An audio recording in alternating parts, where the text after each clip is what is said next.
Okay, so just let me know. Okay, all right, well, welcome, thanks, I appreciate you guys all being here. I'm gonna explore this area today of like, how do we really build cultural competency in artificial intelligence? If we're looking at the systems now, what can we do to really build it for whole communities? So my question is, can we? And if we can, how do we do that where we can look at human-centric AI? And we're looking at that for our mandate is to look at whole communities. And so what I'm going to do is pose looking at the whole area of emergency management and then how we can look at our AI models and how we can build that in there so we can really incorporate cultural wisdom. Now, I'm not hearing this talked about very much. As a matter of fact, I'm not hearing it talked about hardly at all. But there is some space where I think we can build this in. If we're looking at long-term recovery, if we're looking at preparedness, all of those places, where can we really build AI to work for us and to serve us, to make those systems? So right now, we know AI is being used in emergency management. There's the conference that we've been at so far, there's been one session after the other talking about AI and who all's using it, all the models that are being built. So we have a lot of different examples that are out there. It's being used in operation centers. It's being used in preparedness. It's being used in evaluation after disaster, all of these areas. So there's a lot of richness right now in where we are using AI. So that is the thing that I don't think anybody's questioning. I mean, we're in the wild, wild west right now. So we are really trying to figure out, maybe 10 years ago, we were looking at social media this way. Now we're looking at AI this way. So this is the thing that we know it's here. This particular example was in Turkey, where they were using AI in a search and rescue mission under a collapsed building structure. So we have a lot of systems in place right now. It's actively being looked at, it's actively being used and exploring. For me, I'm coming at this with a beginner's mind. I am surrounded by a lot of people who are doing a tremendous amount of work in AI. A lot of companies, a lot of individuals. And what I want to really push it for is saying, well, where's the cultural competency in that and how we can do that? What can we do? So I'm looking at what's new. So what are some of the collaborations and initiatives that are going on right now? Well, here's one example that I think is pretty exciting, and I just found out about it a couple weeks ago. And I want to explore all of this area. I'm really trying to explore. So this one is the Global Initiative on Resilience to Natural Hazards through AI Solutions.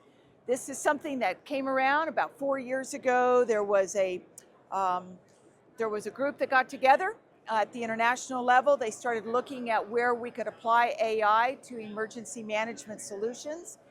And they just met for the very first time in Spain earlier this month.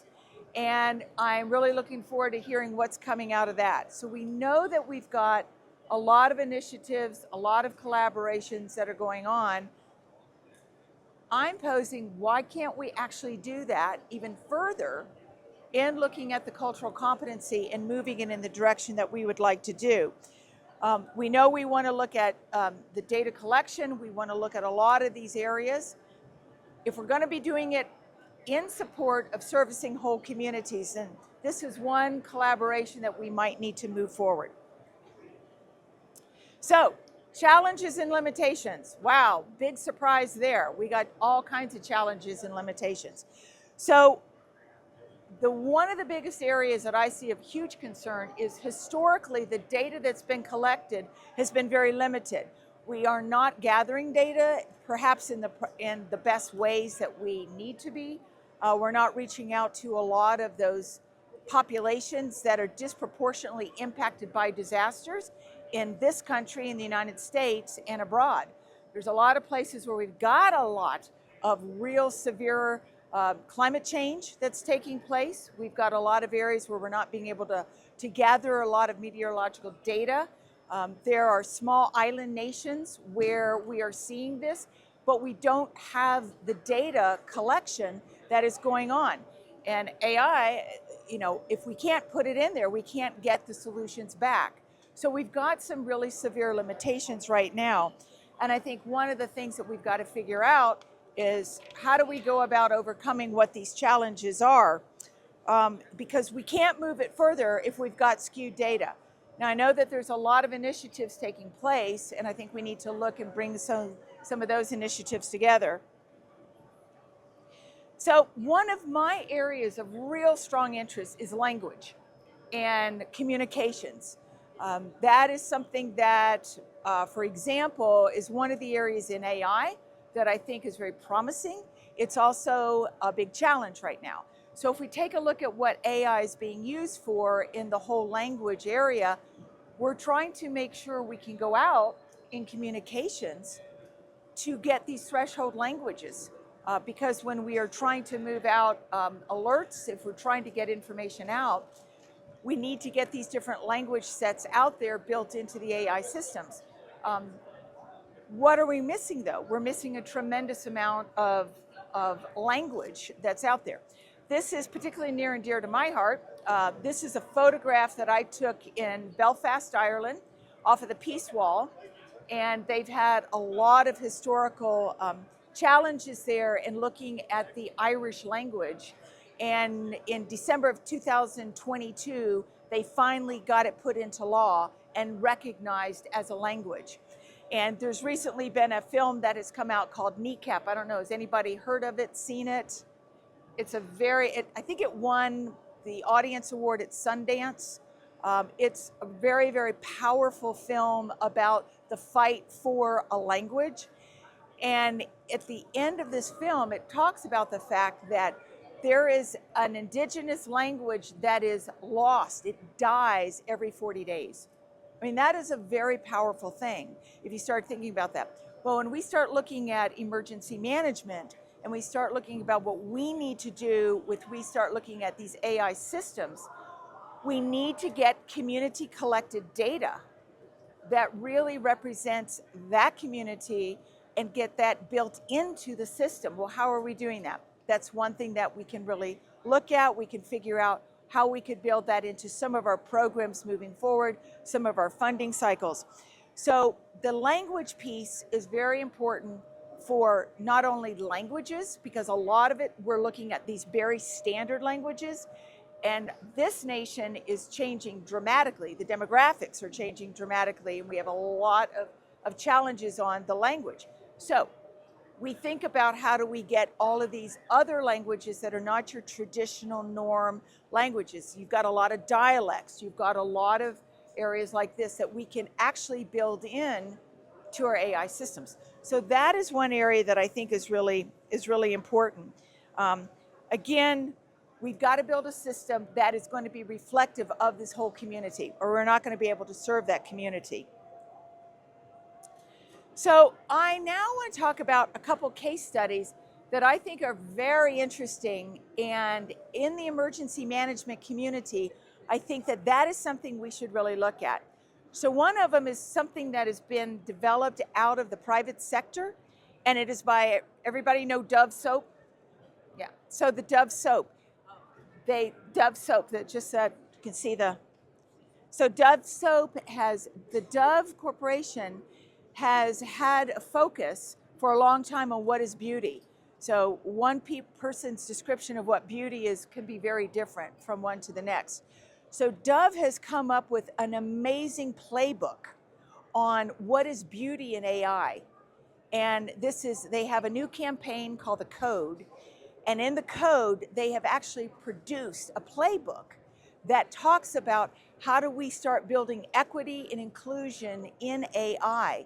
And the playbook is chapter after chapter. It's about inclusion. They have a glossary.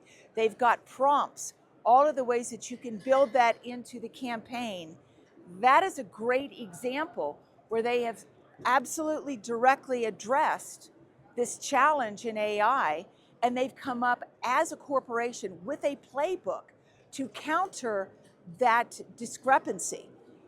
So that, I think, is a really important thing that we could look at. Is when I went through that playbook, I was pulling things out going, this is emergency management language.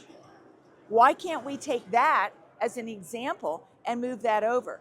So their Real Beauty Prompt Playbook, I'm thinking about, where could this come over to what we're doing? The next one that I'm thinking is extremely exciting is in Hawaii. There has been some tremendous work that's being done.